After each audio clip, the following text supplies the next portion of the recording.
Bom, então hoje finalmente a gente vai começar analisando dados reais. Olha, vamos analisar dados de altura de pais e filhos.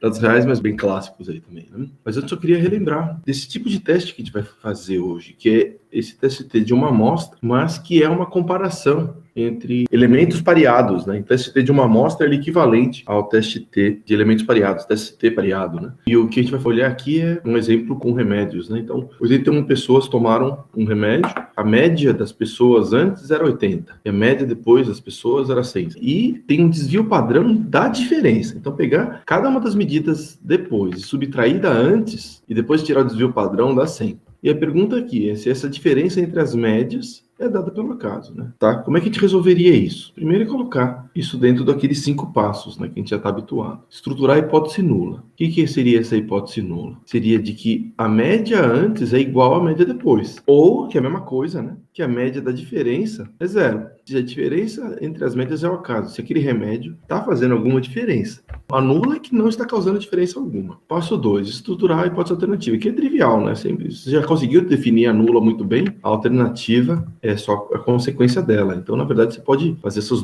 dois passos juntos, né? Você define qual que é a alternativa para cair na nula, ou na nula para cair na alternativa, porque elas são equivalentes, né? Mas tem que deixar bem claro as duas ali, para saber exatamente o que é a nula e o que é a alternativa, né? Então, a alternativa é a diferença entre as duas, né? Antes a diferença depois, ou a subtração dos elementos tem média diferente do zero. Na população, né? Isso aí sempre, as hipóteses sempre são listadas usando parâmetros populacionais. Né? Você tem que colocar um parâmetro igual ao número, ou um parâmetro de uma distribuição igual ao parâmetro de uma outra distribuição. Isso é estruturar uma hipótese nula e estruturar uma hipótese alternativa. Definir os parâmetros populacionais, como que eles se relacionam entre si ou com determinados números. Tá, uma vez que feito esses 2 passos, a gente pode cair para a terceira parte, que é estruturar a distribuição regida pela H0. A distribuição, aqui vai ser a distribuição dos T's, né? A gente está trabalhando com as médias corrigidas, né? As médias escaladas. O teste T, o que ele faz é exatamente isso. Ele compara médias, mas através de uma transformação das médias. Transformar a sua distribuição de médias na distribuição de T's. Ou seja, que é uma distribuição centrada no zero, com desvio padrão 1. Né? E o formato varia dependendo do grau de liberdade. Passo 4. Identificar as regiões em que aceitamos e rejeitamos H0. Se não está falando nada, usa os 5%, que é a convenção. Tem que jogar os 5% de cada lado ali, né? Daí é procurar naquela tabela, né? Está com 81 pessoas, então vai ter que ser um grau de liberdade que está aqui entre 60 e 120, né? A gente não tem o número exato na tabelinha, né? Se você pega o 975, né? Porque está querendo colocar 2,5 aqui, 2,5 lá, e você vai ter no 975 um número que vai estar entre 1,98 e 2. Esse é o que a gente tem aqui, né? Os 60 graus de liberdade e 120 graus de liberdade. O grau de liberdade é 80. Tá bem no meio, né? Que seja 1,99. Ou a gente vai no R lá e resolve, né? Escreve lá QT associado ao 2,5, 97,5, para grau de liberdade 80. No caso aqui deu para ver que deu bem pertinho de 1,99 mesmo. A gente joga esses valores no esquema que a gente está fazendo da distribuição regida pela hipótese nula. Então está 1,99 mais e menos, né? Que limitam a área de rejeição e a área de aceitação. Agora a gente consegue identificar essas regiões, né? Então tem uma área de rejeição da H0, a área de aceitação da H0 e a área de rejeição da H0. E o quinto passo é conduzir o teste de significância, ou seja, comparar o que você observou com essa distribuição regida pela nula. E aqui a gente vai usar esse One Sample T-Test, né? Que é pegar a média da sua amostra, subtrair do MI da hipótese nula e dividir pelo erro padrão. Que é o X-barra, que é a diferença entre eles aqui. Então é pegar o depois e subtrair o antes. Então o X-barra é 20. E o nosso Mi é 0, né? Que a gente está colocando como o Mi da hipótese nula, que é 0. Dividido pelo erro padrão, né? E já tem o desvio padrão, a diferença dos pontos depois menos os pontos antes. Deu 100. Usa esse 100 aqui no sigma. Divide pelo raiz do N, que é 81, então divide por 9. 20 da diferença, o Mi da hipótese nula, o sigma, estimado aqui pelo desvio padrão da diferença, e a raiz do N. Resolve a continha, dá 1,8. E esse 1,8 a gente compara com a nossa distribuição regida pela hipótese nula. A gente fala onde é que cai esse 1,8. Ele cai aqui nessa área de aceitação da hipótese nula. Portanto, aceitamos a hipótese nula. Deu um resultado não significante. Então, seria que a gente não consegue rejeitar a hipótese nula, a gente acha que esse remédio não funciona. Sair de 80 e ir para 100 não é evidência suficiente para rejeitar a nossa hipótese nula. né? É isso que a gente está testando sempre aqui, né? Em todo o curso de inferência nosso vai se comparar com a hipótese nula. Se a gente quisesse ir um passo além, chegar no p-valor, a gente pode até buscar lá, né, naquela tabela, onde está 1,8. A gente fala, putz, é um valor que está entre o 95 e o 97,5, né? É 1,8, ele está mais ou menos aqui. Você sabe que ele vai ser algum valor como 0,96, 0,97, que daí você tem que subtrair 1 e multiplicar por 2. E esse valor vai dar maior do que 0,05. Mas você não tem como responder com precisão usando essas tabelas, né? Mas tudo bem, você joga isso no R. Eu quero saber qual que é o valor de probabilidade associado ao meu 1,8. Qual que é o valor de probabilidade pela distribuição T associado a um T observado de 1,8 com grau de liberdade 80. Ele deu lá o 0,96, que era o que eu estava esperando, olhando a tabela. Primeiro tem que fazer ele virar o mais extremo do que isso, ou seja, botar 1 menos esse valor, né? 1 menos 0,96, então dá lá os quase 0,4, e esse valor tem que ser multiplicado por 2. E está aqui o p-valor, né? Então, 7,5%. A chance de encontrar, ao acaso, uma evidência maior do que esse T observado. Beleza? A gente poderia, então, resolver isso aqui também de uma outra forma. Resolver isso aqui no R, usando as funções nativas, né? Usando o t-teste lá, usando a função t-teste dele. Só que a gente precisa de uma amostra.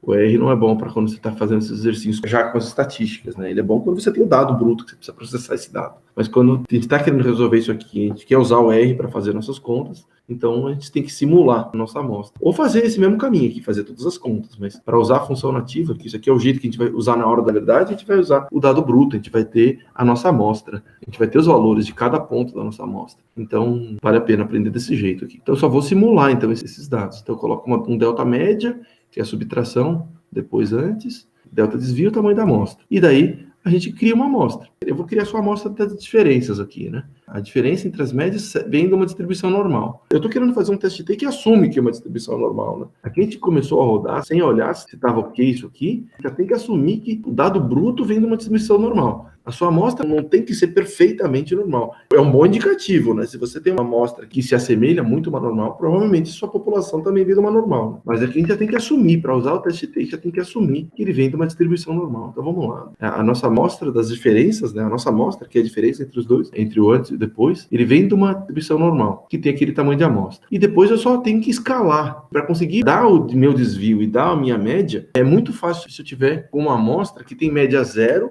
e desvio padrão 1, que daí do desvio padrão 1 eu multiplico pelo valor do meu desvio, e eu chego no desvio que eu quero. Estando na média 0, é só somar a minha média amostral, que eu chego lá, né? Eu chego na minha média amostral. Ou seja, eu posso fazer uma coisa como essa aqui, só que tem um jeito automático, né? Pelo R. Essa transformação, você consegue fazer usando a função scale. Faz um scale da nossa amostra de diferenças. Esse treco aqui fica com média 0, desvio padrão 1. E depois que você fez isso, você multiplica pelo desvio 100 e soma a tua média 20. E daí você olha se deu certo, né? Se a sua média deu 20, seu desvio padrão deu 100. Ah, deu. Tá? Então você tem sua amostra lá, seguindo as estatísticas que dá no enunciado. A princípio você não tinha que fazer nada disso aqui, né? Então isso aqui não é parte do teste T, de fato. Tendo o dado bruto, você já teria a sua amostra, então você não precisa simular. Só para deixar claro que é nesses casos só que é necessário fazer esse procedimento. Quando você só tem o enunciado com as estatísticas completadas. Uma vez que você tem isso, você roda o seu teste T. O teste T ele tem que passar primeiro por um teste de normalidade, né?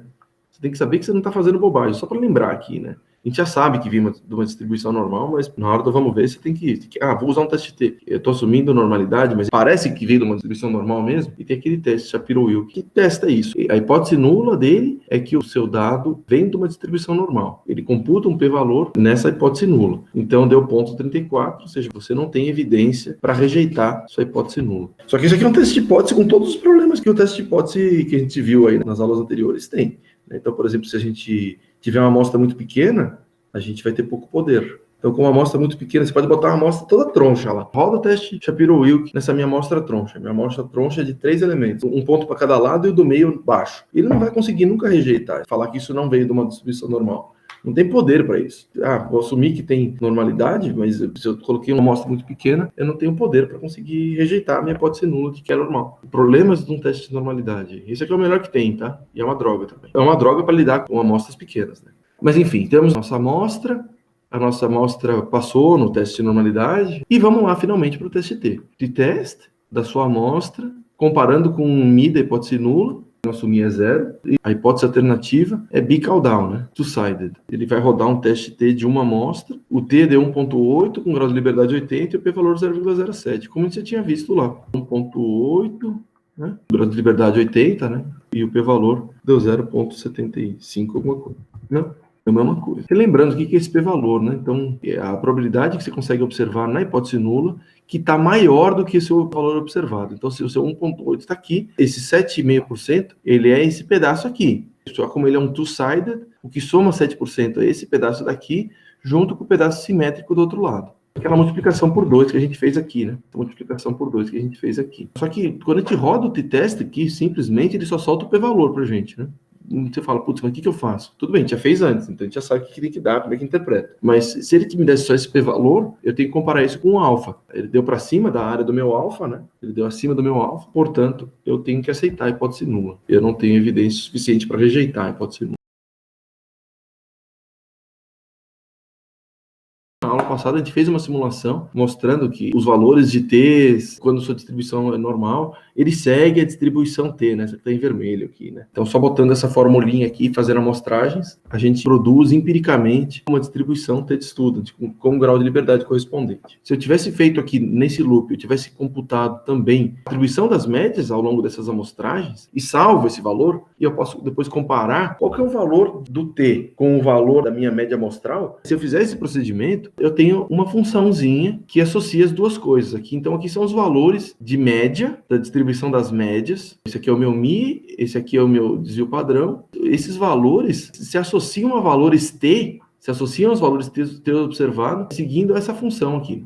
Isso porque meu T tem um grau de liberdade baixinho, né? 3. Se eu tivesse um grau de liberdade gigante, 100, 500, 1000, seria uma reta. Seria só uma reta que associa a média que eu observo no meu experimento com o valor do T. O que a gente fez aqui foi, usando a transformação T, o que a gente está fazendo é pegar a distribuição média que a gente pega das nossas amostras e jogar para essa escala padronizada, centrada no 0, com desvio padrão 1.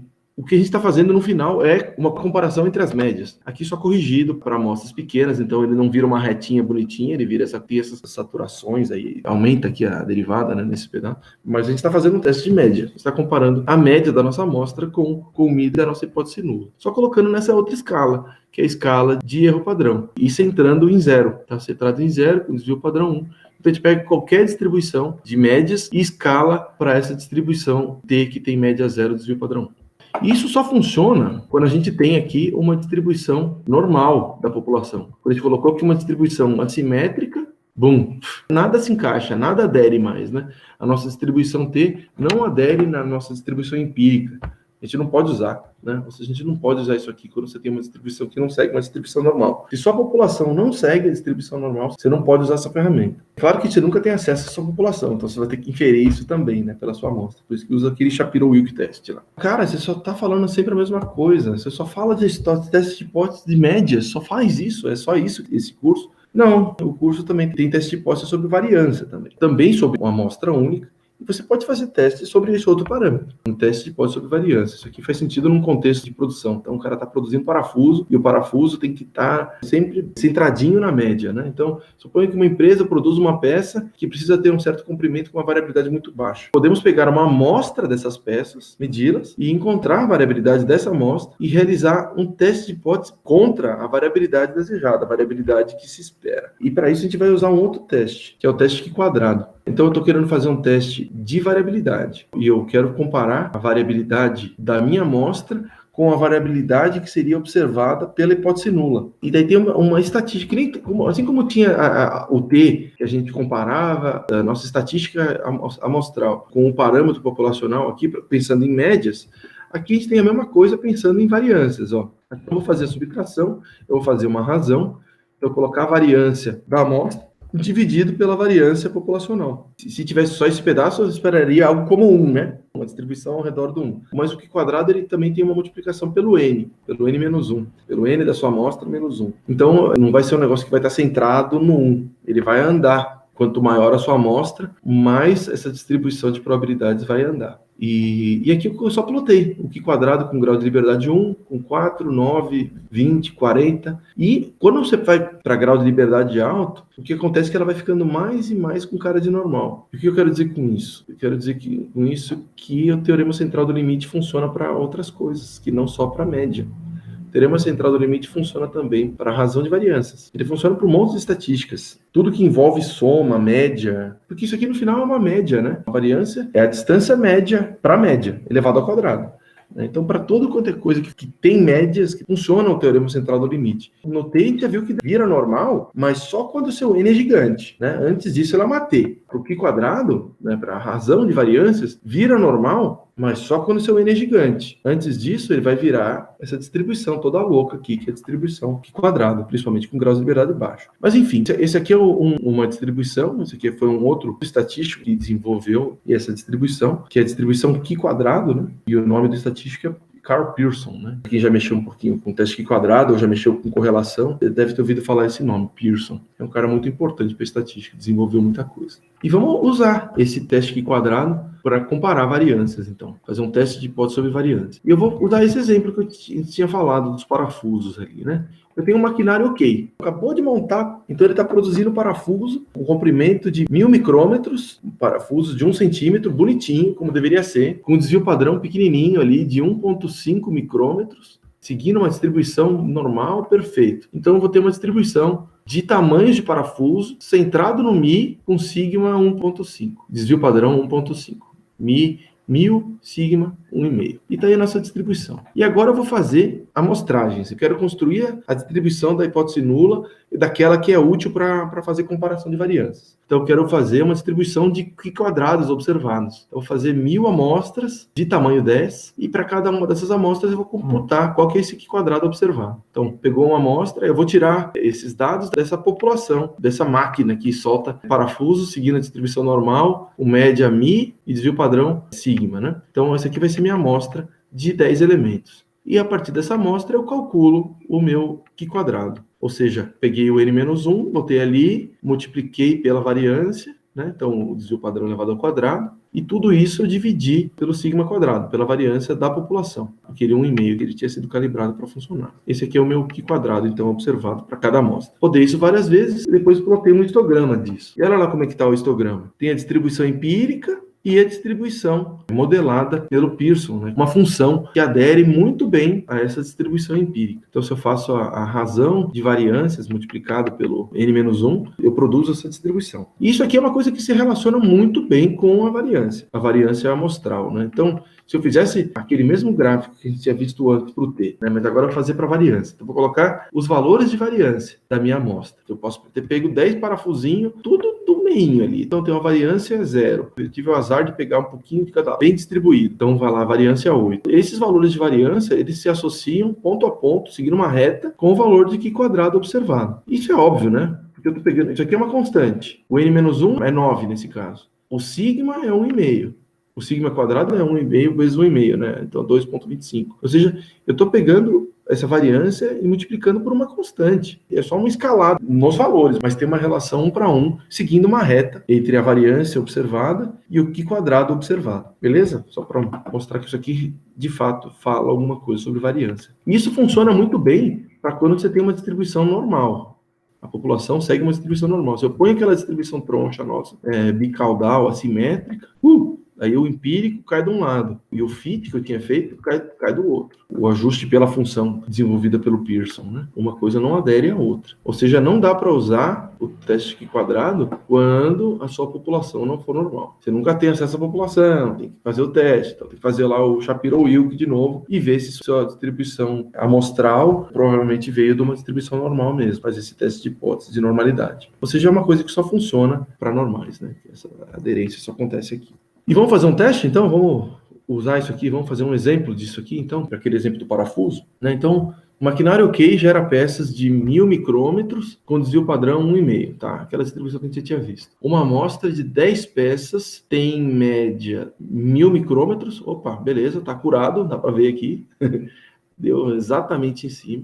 E um desvio padrão 1,8. E 1,5 versus 1,8. O que você tem que fazer? Manda parar a produção e chamar a manutenção ou deixa como está? Esse é um problema que a gente pode resolver fazendo teste de hipótese nula. Seguindo o mesmo esqueminha que a gente tinha feito. Qual que é o passo 1? Qual que é a hipótese nula? É que sua variância é 1,5 ao quadrado, né? Ou seu desvio padrão, o seu sigma, é igual a 1,5. Eu falei igual, mas não é igual que está escrito aqui. Isso tem a ver com a nossa hipótese alternativa. Que é o quê? Que o nosso sigma é maior do que o 1,5, ou seja, ele está gerando coisas com mais variabilidade. Eu quero que ele seja preciso, né? Se ele chegou num desvio padrão amostral que é menor do que o 1,5, bala, né? Se for 0, melhor. Se for todas iguais, exatamente no 1.000 micrômetros, perfeito. Tá até melhor do que quando tinha calibrado, né? Ótimo. Continue assim. Ou seja, a minha hipótese alternativa aqui é direcional. Ele não pode variar muito. Um parafuso sai pequeno, outro parafuso sai grande, isso aí tá mal. Então, é uma hipótese aqui direcional, né? Se meu desvio padrão for maior do que o 1,5, e se meu desvio padrão populacional for maior do que o 1,5, é porque minha máquina não está bem regulada. Meu sigma da alternativa é maior, ou seja, tem que ser o complementar na nula, né? Que é o menor igual. Feito isso, vamos estruturar a distribuição regida pela nula. Tá? Daí a gente tem que construir uma distribuição amostral de Q quadrado regida pela nula. Está aqui a nossa distribuição Q quadrado regida pela nula. Ela começa sempre no zero, não tem valor negativo, né? Se você pega aquela fórmula lá, não tem como dar valor negativo, né? Você sempre está pegando valores positivos, variância é sempre positivo, seja da amostra ou da população. E depois está multiplicando por um número que só pode ser positivo também, né? Você não consegue calcular variância com N1, tem que calcular com N2. E aqui já vai multiplicar por 1. Ou seja, nunca pode ser negativo isso aqui. Sempre começando no zero, né? É uma distribuição que começa no zero e se espalha lá, né? Assimétrica. Então, essa é a distribuição regida pela nula, tá? Esse é o passo 3. Agora, vamos definir as áreas em que aceita e rejeita H0. Aí tem que olhar lá no alfa, 5%. Você pode procurar lá no Google. Me dá uma tabela aqui quadrado, por favor. E aí ele vai te dar uma tabela. Ou você escreve lá no R. Eu quero um valor Q de uma distribuição Q quadrado, Q squared, né? Q squared. Assim como tinha lá o D-norm, Q-norm, o QT, agora a gente tem o Q do Q quadrado. Para 95%, aqui a gente não tem que colocar o 2,5, o 97,5, né? Isso aqui é uma unicaudal, então a gente já joga lá o 95. Para o grau de liberdade 9, né? Então é 10 peças menos 1. E chegamos no valor 16. Então o 16 é o valor de Q quadrado que delimita o 5% para cá. Por isso eu escolhi o 95, né? Qual que é a integral de menos infinito até o valor de Q que dá 95%? 16, né? Então você tem que integrar de menos infinito até 16. Menos infinito não existe, né? Ele vai do zero. Integral de 0 até 16,91 dá 95%. O 5% está para o lado de lá. Né? E aqui é o aceita a hipótese nula e aqui é a rejeita a hipótese nula. Você vê que mudou a cara da curva, mudou a estatística, mas é a mesma história, né? Teste de hipótese é sempre igual, galera. Sempre igual, tá? É importante aprender aquilo que a gente viu nas aulas anteriores, porque isso aí você vai usar sempre. Ferramenta que serve para tudo. Então, definimos nossa área de rejeição e nossa área de aceitação. Ou seja, passamos pelo passo 3. Agora é chegar no passo 4. Identificar as regiões... Aqui já está. Fizemos isso aqui também. Agora é só o 5 mesmo. Conduzir o teste de significância. Olhar onde que o Q quadrado observado, onde que ele cai aqui nessa distribuição. Tá? Então vamos pegar lá a nossa formulinha do Q quadrado, joga lá a variância amostral, 1,8 ao quadrado. O N é 10. Então é 9 vezes 1,8 ao quadrado dividido por 1,5 ao quadrado. A variância populacional, né? O maquinário ok, da hipótese nula. 10 menos 1, 1,8 ao quadrado e 1,5 ao quadrado. E chegamos lá no 12,96. Aí o 12,96 cai aonde aqui? Ele está entre o 0 e 16, né? Portanto, cai na área de aceitação da hipótese nula. Ou seja, não, tá de boa. 1,8 é só uma amostra um pouquinho acima do sigma esperado, mas tá bem. É esperado que aconteça isso, pelo acaso, com uma chance grande. Que chance é essa? Ah, o p-valor, né? Com um maquinário ok, uma distribuição que tenha um Q quadrado igual a esse ou maior, né? Então, o p-valor... Pela distribuição dos Q quadrados, pela hipótese nula, qual que é a chance de encontrar um Q quadrado igual ao que você observou ou maior? Ou encontrar uma distribuição tão dispersa quanto que você encontrou, ou ainda mais dispersa do que isso. Né? Então, aqui a gente vai colocar um valor de Q quadrado e vai falar, me dá um valor de probabilidade. É que nem o PT lá, né? Que nem o PT, que nem o p-norm. Probabilidade pelo Q quadrado de um 12,96 para grau de liberdade 9. E daí ele dá 83. Né? Ou seja, a integral de 0 até 12,96 é 83,5. Portanto, eu tenho que colocar 1 menos isso. E eu chego no meu p-valor de 16 16,44, ou seja, tem 16,5% de encontrar uma distribuição com desvio padrão 1,8 ou maior. Ou seja, está bem maior do que meu alfa de 5%.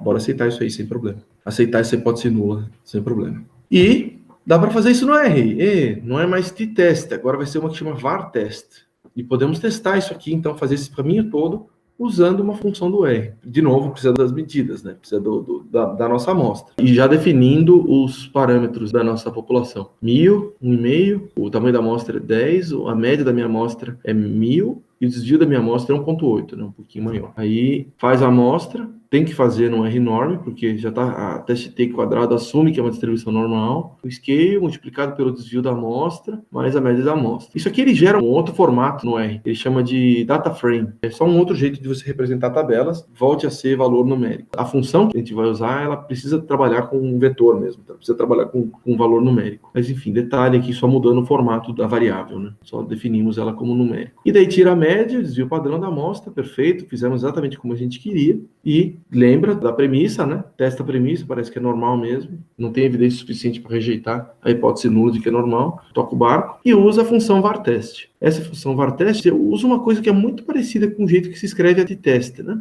Coloca lá var-test da sua amostra, falando qual que é a hipótese alternativa, podia ser a two-sided aqui, né? No caso aqui a gente quer que seja unicaudal, né? A gente tinha colocado já isso lá, alternativa maior do que 1,5, você põe o greater aqui, para um grau de confiança de 95%, né? Ou seja, um alfa, o alfa é 5%, e falando quanto que é o parâmetro de variância populacional, quanto que é o sigma squared, quanto que é o sigma quadrado, que era 1,5, então ele só pegou 1,5 e elevou ao quadrado. Quando você roda esse var-test, então ele faz o teste Q quadrado na variância, obtém a estatística Q quadrado, o 12,96, que é batido para a gente também, e depois chega no p-valor de 0,16, que é o mesmo que a gente encontrou lá. Ele está fazendo exatamente a mesma conta. Por essa hipótese alternativa de que a variância é maior do que o 1,5 ao quadrado, o 2,25. E a variância da amostra é 3,24, né, que é 1,8 ao quadrado. Temos nosso p-valor, que então aqui é a área, que é um unicaudal, então beleza, o mais extremo é sempre maior, então esse 16,5% é essa área aqui.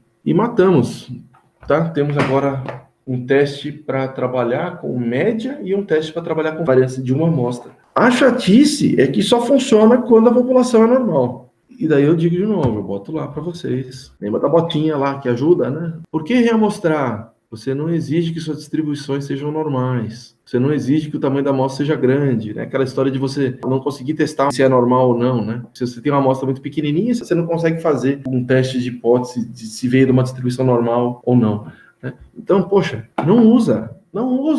Isso é coisa velha, ruim, né? Usa o quê? Usa o bootstrap, não precisa nem ficar transformando, usa o bootstrap de desvio padrão, usa o bootstrap de variância, usa o bootstrap de média, usa o bootstrap da estatística que você quiser. Isso aqui serve para tudo, sem suposição. Sem suposição, ele é mais geral, você não precisa memorizar ou procurar fórmula para cada procedimento, cada coisa que você vai testar. Ah, eu quero definir o intervalo de confiança da variância dividido pelo não sei o quê, pela média. Ah, putz, a variância dividida pela média, qual que é a fórmula? Qual foi o estatístico que trabalhou com isso? Nem quero saber, quero voltar no Bootstrap e fazer funcionar. Só ponho lá a estatística que eu tenho interesse, calculo o meu intervalo de confiança daquela minha estatística de interesse, faço o teste de hipótese e funciona para tudo. É chave mestre, usa para tudo, sem problema. Menos posições, não exige que a sua distribuição seja de formato nenhum, tende a ser mais precisa que os métodos clássicos, ela é mais geral, né? E você não precisa ficar fazendo a transformação. Você coloca a própria estatística que você está querendo lá. Você põe a variância, você põe a média, você não precisa ficar transformando para T, para Q quadrado, para o que for. Você trabalha com um conteúdo mais simples. Você não precisa procurar tabela, você não precisa fazer nada. Você tem que saber fazer um loop no R e conseguir calcular a probabilidade. Então você tem que ter um computador. Mas se tiver um computador, você está muito melhor armado para conseguir resolver suas coisas. Então, um teste que funciona para qualquer tipo de estatística. O problema é que você tem que rodar isso aí, né? Você tem que montar esses algoritmos e tal, mas é bom. Você vira um analisador de dados mesmo, né? Você sabe o que você está fazendo ali. Então, como é que a gente poderia fazer essa mesma questão num Bootstrap? Só definimos o nosso H0, média é 1.000, sigma quadrado 2,25. Peguei uma das amostras que tinha sido gerada lá e só escalei, né? Eu ordenei, né? Então vai entre 997 até 1.003, né? Então essa é a nossa distribuição de tamanho de parafuso. Média 1.000, desvio padrão 1,8 e temos aqui nossa variância de 3,23, 3,24. E joga essa amostra num loop do Bootstrap. Quero fazer teste na variância. Então, a variância Bootstrap é um vetor. de Bootstrap 1 até um número gigante, 10 mil, que eu botei 100 mil. A amostra Bootstrap vai amostrar aquela amostra com o mesmo tamanho de amostra com reposição. E para aquela amostra faz o quê? Tira a variância. Salvou a variância lá. Olhamos aqui o histograma dessas variâncias Bootstrap que a gente encontrou. E está aqui essa distribuição. Ela parece um pouco a distribuição aqui quadrada. Dá para ver que ela tem um rabinho mais para frente ali. E calculamos o p-valor. Comparando as variâncias Bootstrap, essa distribuição da incerteza da variância, com a variância da população. E temos o nosso p-valor, que é de 0,38. Dá um resultado muito parecido com... Aqui também aceitou a hipótese nula. E aqui também aceitou a hipótese nula. Só que com uma probabilidade um pouquinho diferente, né? Isso tem a ver com a própria distribuição de onde veio essa amostra, né? Ele está usando a informação toda que está disponível ali e está fazendo uma distribuição que se adequa a essa amostra que foi colocada ali. Está usando toda a informação que você tem disponível para conseguir fazer certeza da sua medida, para você conseguir computar o seu p-valor. E vamos cair nos dados reais, finalmente. Vamos brincar com o dado real hoje. Dado real dessas alturas dos filhos e alturas dos pais. Então esse aqui é um dataset clássico, né, a altura dos pais e a altura dos filhos adultos, na Inglaterra por volta de 1900. Cada ponto é um par, né, de altura de pai e altura de filho. E super importante para a história da estatística aí. Mas nem tudo é beleza nesse mundo aqui. Esse é o dataset, sabe de quem? Do Pearson. Ele processou esses dados, ele construiu essas ferramentas usando dados como esse. E o Pearson, junto com o Galton principalmente, é mais importante para eles que criaram essa escola científica naquela época, de eugenia, né? E começou até com... não é tão amedrontador o jeito que essas ideias começaram, mas como essas ideias se desenvolveram, virou uma coisa extremamente amedrontadora, né? Então, isso aqui é a Alemanha pré-Segunda Guerra, fazendo o melhoramento, seguindo os princípios aí, essas ideias colocadas nessas ideias do melhoramento dos humanos, guiando a nossa evolução, com o objetivo de purificar a raça alemã. Então, já sabe muito bem como deu errado essa historinha, né? E como continua meio estranho ainda, né? Tem gente apoiando esses movimentos super estranhos até hoje. É uma história feia, mas eles usavam dados reais, aí, dados de verdade, construíram ferramentas para isso, e estavam tentando entender como que os caracteres humanos surgem, peso, altura, e fizeram essas medidas e fizeram as ferramentas para conseguir trabalhar com isso. Mas vamos lá, vamos analisar esses dados, né? Então, análise Father-Son, essa base de dados do Pearson. Tá, isso aqui a gente vai olhar hoje. Se quiserem, também tem todas as análises mostradas na aula de hoje, estão nesse outro script, né? Então, dá para dar uma olhada rapidinha só para saber o que tem aí, né? Aquela primeira comparação de médias para remédio, depois a função t-test, o Shapiro-Wilk, a função densidade de probabilidade da distribuição Q quadrado, como é que faz, quadrada empírica, fazendo as várias amostragens, computando isso, e tem esse aqui, a variância de uma amostra, que é esse experimentinho que a gente fez aqui agora, e depois fazendo por Bootstrap. Você já tem tudo aqui, até esse slide, tudo isso nesse arquivo do R, tá? Dá para rodar linha a linha ali e checar com as coisas que a gente viu nos slides. Mas aqui o objetivo é trabalhar com esse dataset, né? Então vamos lá, é um outro script, então, de análise do Father-Son. Então vamos analisar esses dados. Análise de Father-Son. Comecei zerando todo o meu R aqui, limpou, comecei com o dataset todo zerado, com minha área de trabalho, meu R todo limpinho. E pego o arquivo. Tá, primeiro eu quero começar pegando o arquivo. Esse arquivo está na minha pasta local aqui. Colocar localmente é meio chato, né? Você tem que colocar aqui o caminho todo, tal, né? E tem que se ligar que as barras são todas ao contrário. Para o Windows, por exemplo, o R coloca as barras normal, né? A barra não invertida. Não basta pegar só o seu gerenciador de arquivos, Ctrl+C, Ctrl+V. Ele vai aparecer isso aqui tudo ao contrário, né? Com a barra assim. E não serve, né? Tem que estar com o barra normal. Se está enroscado com isso, pega direto do meu drive. Eu botei o link aqui e ele já importa rapidão. Eu posso rodar isso aqui e ele já gera a variável temp com os meus dados. Só olhar a cara disso aqui. É uma variável que tem um cabeçalho falando qual que é o pai, qual que é o filho, e depois várias medidas. Na Inglaterra, né? Então medir tudo em polegada. Tá? Aqui eu não quero trabalhar com polegada, tá? Não tenho intuição de polegada, eu quero trabalhar com centímetro. Então eu estou pegando cada um daqueles pedaços, né? Então o temp, daí eu pego a coluna dos pais, eu uso o cifrão para isso, e daí esses números multiplica por 2,54, e eu tenho aqui as alturas dos pais em centímetros. E dá para fazer a mesma coisa com os filhos. E os valores de altura dos pais e dos filhos. 1078. E vou limpar. E vamos lá. Temos aqui as alturas em centímetros para começar a trabalhar. E eu não sei o que eu quero fazer. Eu não tenho ideia do que eu vou fazer com esse dado. Eu sei que eu quero analisar. Eu quero saber o que tem lá. Ou seja, eu quero fazer uma análise exploratória. Eu quero fazer uma análise exploratória para ver o que eu encontro e levantar as minhas hipóteses. Eu quero fazer uma indução aí, né? Quero olhar o que tem lá e fazer os gráficos e tal. E depois eu quero ser capaz de fazer um teste de hipótese para saber se essas hipóteses que eu levantei fazem sentido, tá? Porque eu não posso olhar a coisa, levantar a hipótese e testar no mesmo dado, porque significa que eu vou estar testando tudo, eu posso olhar tudo, eu posso testar todas as coisas. E quando eu faço isso, o princípio de estatística não funciona. Eu tenho que já definir a hipótese a priori e depois rodar um teste de hipótese. E daí aquele p-valor vai fazer algum sentido. Essas coisas que a gente está fazendo vão fazer sentido, porque você vem com uma hipótese que você não tirou daqueles dados, você não ficou minerando o dado lá, até você encontrar uma diferencinha, e depois quando você fala, encontrei uma diferencinha, deixa eu ver se tem essa diferencinha mesmo. Pô, bicho, não, né? Você procura um livro, eu quero achar um livro que tem mais do que 500 páginas, daí você encontra o teu livro com mais de 500 páginas, deixa eu fazer um teste para saber se isso aqui tem mais de 500 páginas.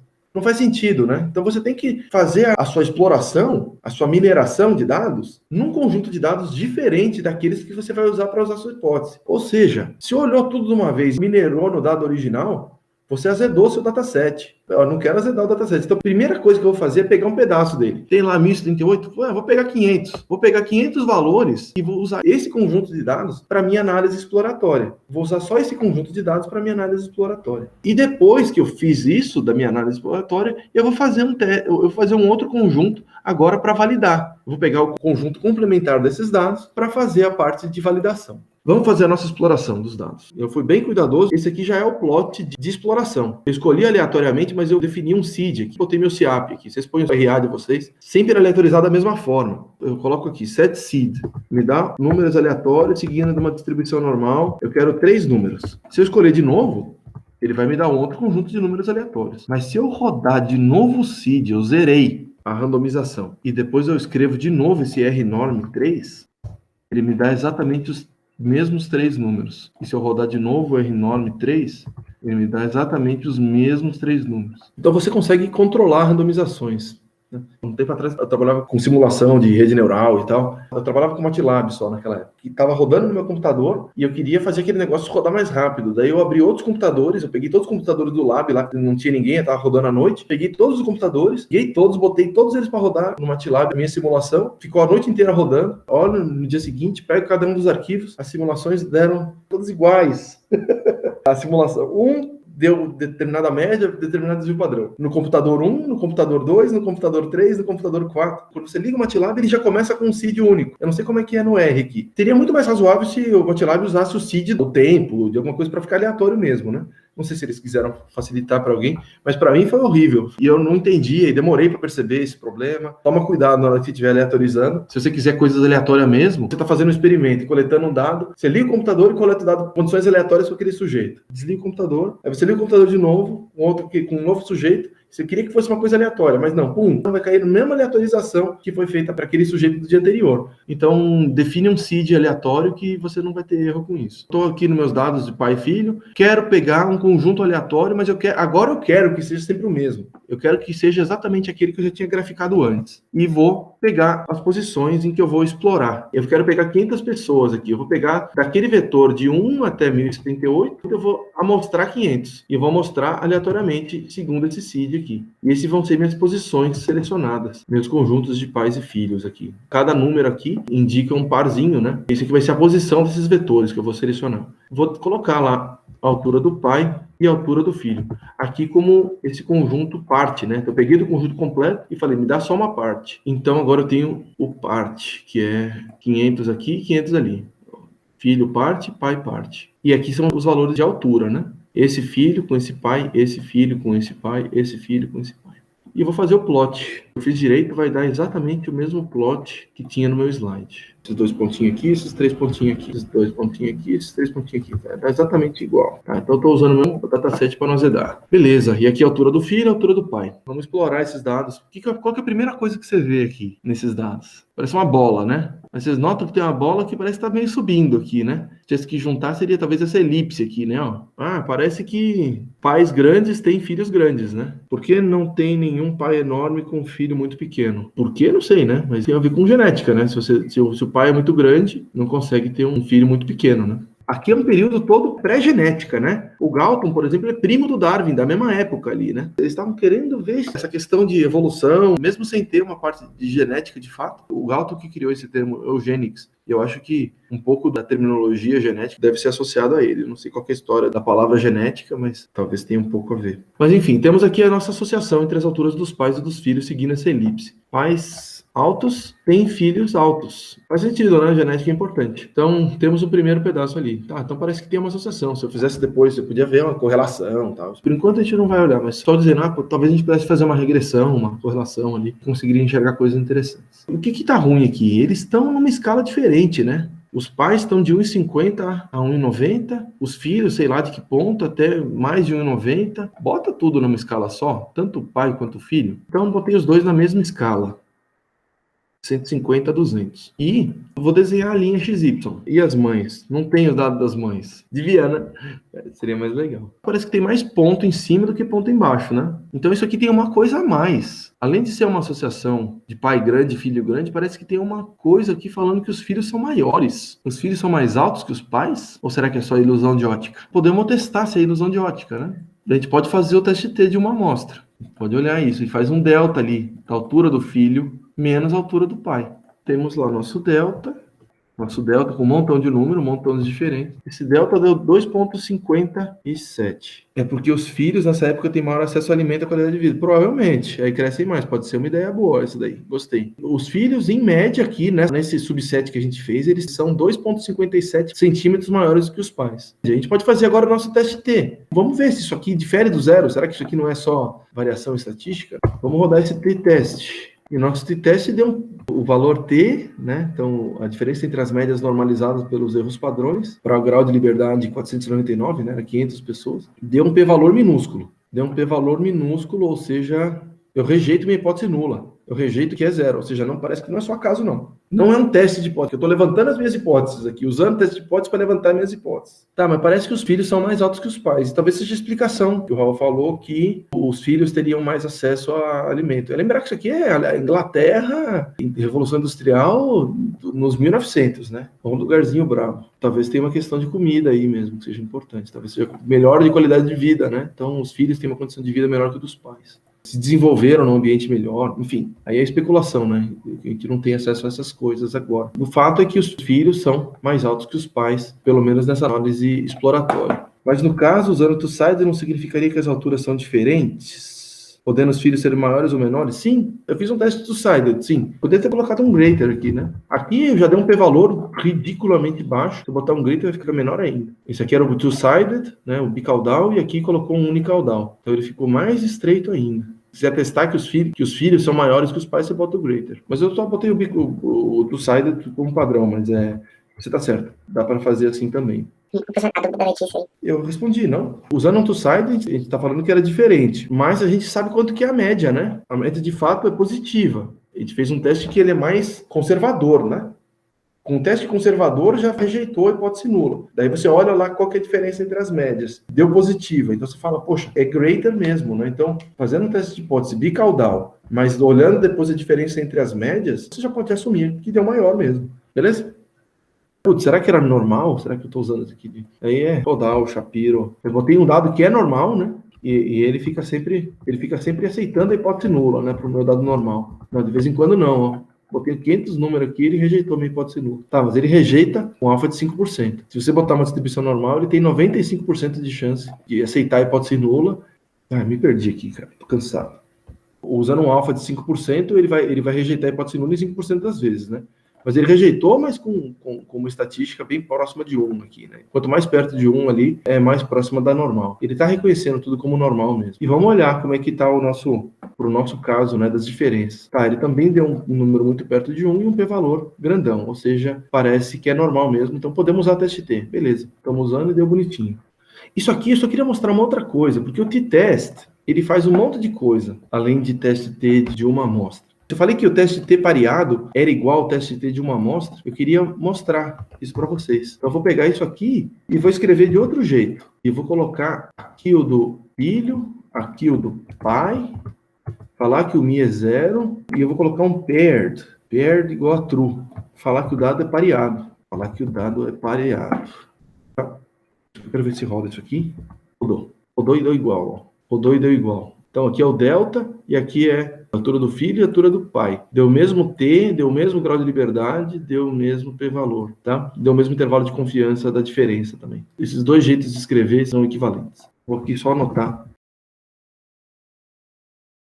O que ele está fazendo por baixo, aqui, quando você coloca o t-teste, um vetor, um outro vetor do mesmo tamanho, falando que é pareado, o que ele está fazendo é subtrair o primeiro pelo segundo ali. Mas agora eu queria olhar uma outra coisa. Presta atenção num detalhe aqui. Esses pontos aqui, eles não estão mais colados nessa reta, enquanto esses aqui estão mais para cima? Não parece que é uma diferença... Deixa eu botar uma reta aqui em azul. A mediana dos pais é bem aqui. A mediana dos pais é de quanto? 1,71,9. Fiz uma linha aqui, bem no 1,71,9, separando os pais maiores do que a mediana e os pais menores do que a mediana. E não me parece que aquela diferença é mais relacionada com os filhos dos pais pequenos? Que os filhos dos pais grandes parece que eles estão mais ou menos iguais, mas os filhos dos pais pequenos parece que eles são mais altos que os pais deles. Pode dar uma olhada na mediana dos filhos também. Mediana, filhos, filho. 1,74. Aí eu queria testar. Aqui eu acho que não tem diferença, mas eu acho que aqui tem. Eu acho que aquela coisa que a gente vai falando que os filhos são maiores do que os pais, só vale quando o pai é pequeno. Estou levantando hipótese aqui, tá? E vou fazer uma subseleção aqui, né? Ou seja, eu só vou pegar as posições em que a altura do pai é menor do que a mediana, tá? Achei as posições ali. Então vai ter um monte de true ou false, metade true, metade false, né? A mediana tem essa regra. E eu vou fazer aqui o delta dos pais baixos, dos pais que são menores do que a mediana, né? Então, esse delta dos pais baixos aqui vai ser a altura do filho menos a altura do pai nas posições em que esses pais são baixos mesmo. Então, esse é o meu delta.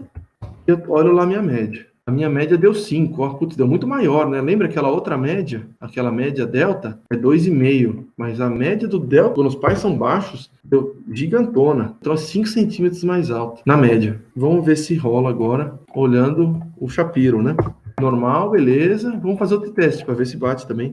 Ah, e deu um p-valor baixinho. Então parece que aqui tem diferença mesmo, beleza. Veio do olho ali, né, da análise gráfica, mas depois surgiu. E vamos olhar o oposto agora, né? Uma terceira comparação. Esse aqui era dos pais baixos, agora filhos dos pais altos. Eles são tão altos quanto seus pais, né? Então vamos fazer o delta dos pais, selecionar as posições em que os pais são altos. É só pegar o complementar, né? A gente tinha lá aquele monte de true ou false dos pais baixos, agora é só falar, ó, inverte aí, que ele não... Isso aqui é um não, né? Não é pai baixo. Ou seja, tudo que era falso vai virar true, tudo que era true vai virar falso. Partindo do fim, false, false, false, true. Quando eu inverto, ele vira o quê? True, true, true, false. A gente vai fazer a mesma coisa, só que pro delta dos pais, que agora altos, né? Os pais são altos. E olhar a média do delta nos pais altos. E deu menos 0,031. Oh, deu até ao contrário. Deu até o contrário. Será que é só acaso? Essa diferença? Vamos ver. Roda o Shapiro, beleza, passou na normalidade. E vamos olhar aqui. Ah, não, deu um p-valor altão. O delta dos pais altos deu um p-valor altão. Então não rejeitamos a hipótese. Então parece que é o acaso mesmo, né? Então parece que aqui pais e filhos têm a mesma altura, acima da mediana, mas para baixo da mediana não tem. Beleza. Temos aqui 3 comparações. Vimos que os filhos são na média mais altos que os pais. Essa era uma primeira historinha que a gente viu na nossa análise exploratória. A segunda aqui, os filhos dos pais pequenos são mais altos que os pais, e os filhos dos pais grandes são da mesma altura do pai. Tá, então a gente tem 3 hipóteses já. E agora vamos testar. Então roda, um estado novo. E agora não é análise exploratória. Eu vou pegar o mesmo conjunto, só que não vai ser análise exploratória. Eu não vou usar isso. O que eu vou usar é esse outro aqui. Vou usar o IDX para validação. Eu vou pegar o complementar, né?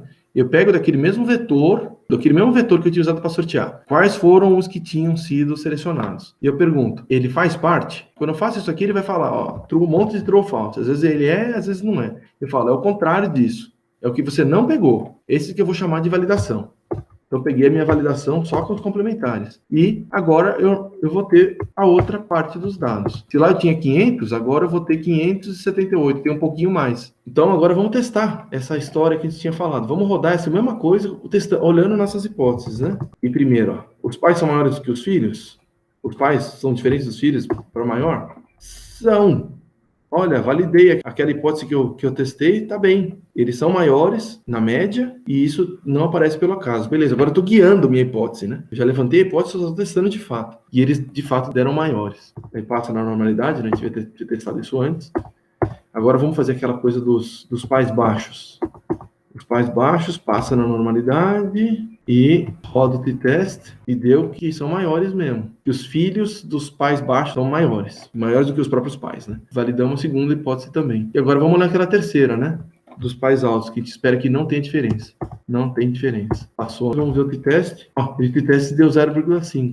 O p-valor deu 0,5. Ou seja, de novo, não deu diferença aqui entre os pais e os filhos. Mas resumindo, conseguimos testar as 3 hipóteses que a gente tinha levantado na parte exploratória, né? Então, os filhos, na média, são maiores que os pais, só que quando você pega só os filhos dos pais altos, não tem diferença, mas dos filhos dos pais baixos, daí tem. E daí pode se juntar naquela ideia que o Raul tinha falado, né? Talvez os pais baixos, provavelmente, eles têm uma genética para ter filhos mais altos do que eles, só que eles passaram por um desenvolvimento complicado, com menos recursos. Já os pais altos, na média, passaram por um desenvolvimento ok, ou um desenvolvimento igual ao que passaram pelos filhos deles. Só tem a diferença entre as gerações para pais baixos.